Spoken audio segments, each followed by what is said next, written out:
अरे क्या आपको पता है माइक्रोवेव रेडिएशन वाटर मॉलिक्यूल्स को वाइब्रेट करता है। पर ये मैजिक कैसे होता, आओ समझे इसको यार। इलेक्ट्रोमैग्नेटिक वेव्स का ये है कमाल। मैग्नेट्रॉन डिवाइस से निकलता 2.45 गीगाहर्ट्ज वेव।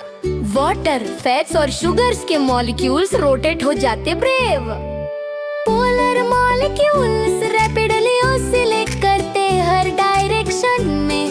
फ्रिक्शन से हीट जनरेट होती हर सेकंड में। डाइलेक्ट्रिक हीटिंग का ये प्रोसेस है फास्ट।